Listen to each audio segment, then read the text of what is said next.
welcome back to markyellow.com. I'm Abhijit and with me is Mark. Hi. A common criticism of the lineup of Sony lenses that are available at the moment is that it's not as extensive as some of the other lenses in the competitive landscape out there. And in today's conversation, we're really going to challenge that notion and look at a couple of the telephotos. Yeah, that's right. Obviously, when the A7 system was launched, it was launched with just 3 lenses. And we generally, a lot of people in the know obviously realised that you could bring to the A7 system what you already owned by using adapters.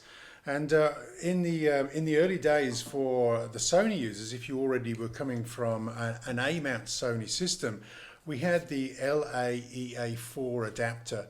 And basically what this did was it gave you both the ability to put A-mount lenses onto the E-mount system, but also use the phase detection autofocus that was inside this lens adapter.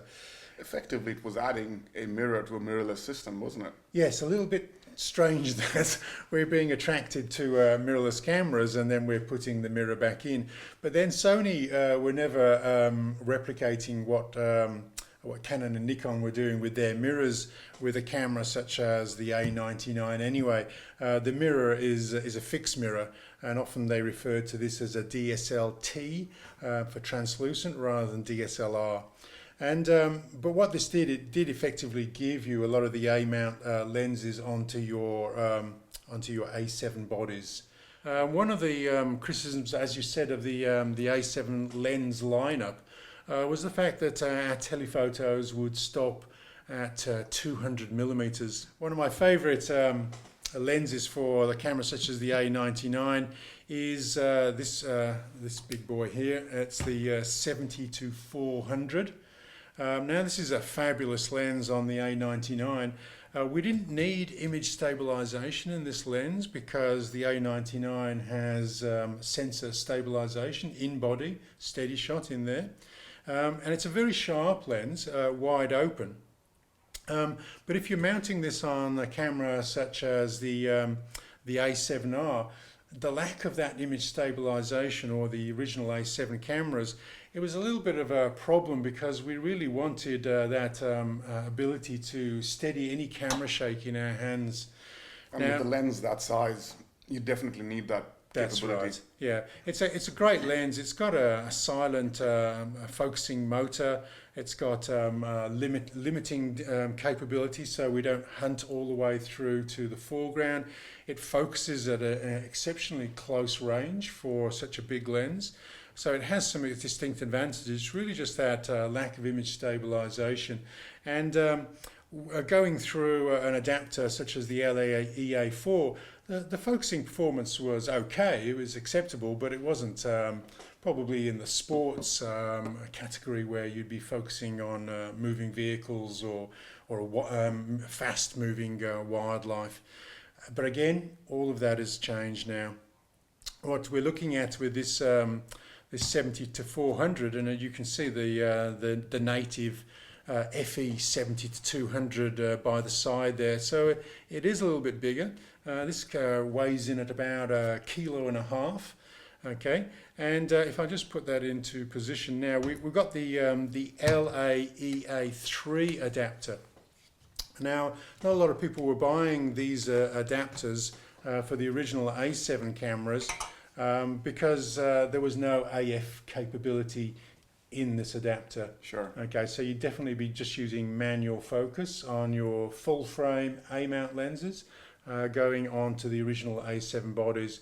But now with this system, okay, the A7R2, okay, I can put this adapter onto this camera. Let's just line up and put that in, and also put this camera onto the adapter there. Just get that orange to orange.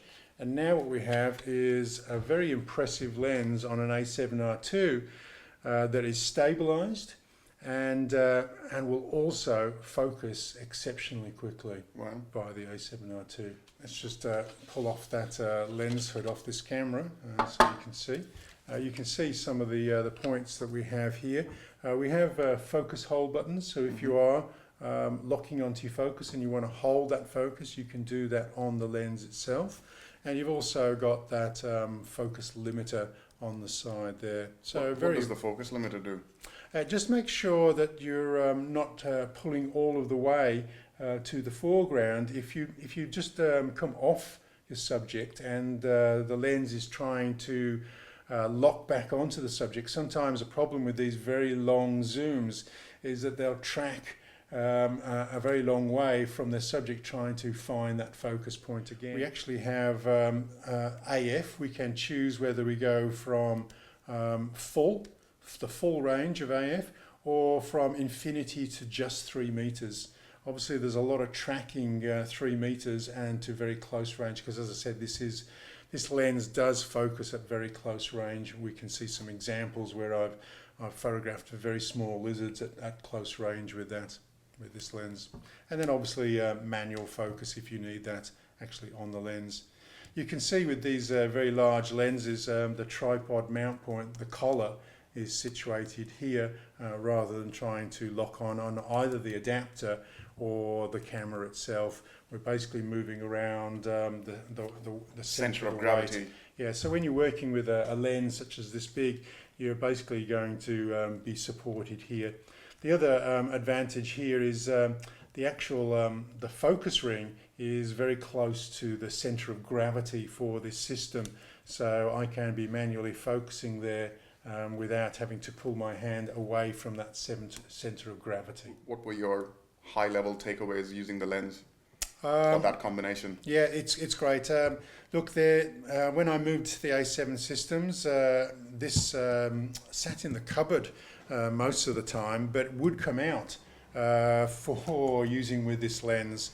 But moving to the A7R2 now, I think a lot of people say that the mirrorless systems is putting a nail in the coffin for the traditional DSLRs, and I suspect that's just one more nail in the coffin. The sensors have moved on since the A99, and so I'm going to get maximum image quality IQ from, say, an A7R2, and with all of the benefits now of using any of the older A-mount lenses that I had. Surely it can't be all good. What are some of the downsides, some of the cons of this lens? Okay, obviously weight. For somebody who has moved to a mirrorless system, wanting to lighten up their bag, this is not a light lens.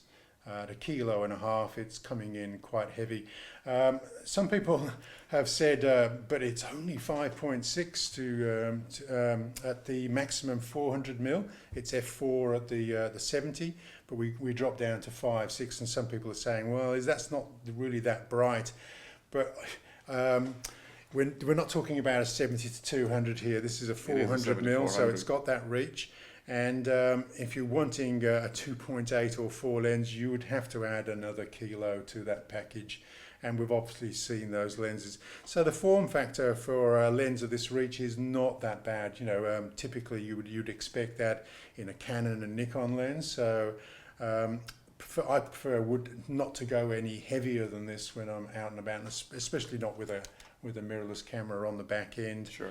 Another downside, let's just put the lens hood on a minute. Okay, you put that lens hood on, it's getting bigger, and if we track out to the 400 mil end, holy moly! Yeah, that's right. That's going to frighten a few small children in the park with that one. Okay, so obviously that is you're not going to be doing street photography and going unnoticed with a big white lens that is extending that far to 400 mil. That is spectacular. You're definitely compensating for something for using a lens that big. So it's certainly got a little bit of a downside there. It's not that subtle as a lens.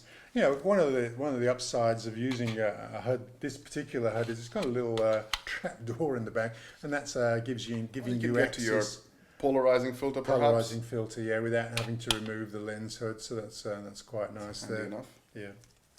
Okay, so pulling it all together, any parting thoughts? I think look, if for anybody who has an A7 system, that is looking maybe to go on a wildlife safari, or maybe interested in bird photography, and they want that extra reach, rather than shooting on the camera with a 200 and having to crop excessively in post-production, although the sensor does lend itself to a little bit of cropping. But if you're looking for that extra reach, this would I have no hesitation in recommending this lens to get out there and pull in those little birds and maybe those very distant animals into frame. Great. Okay. There you have it, the 7400 beast of a lens. Okay. Join us Cheers. next time.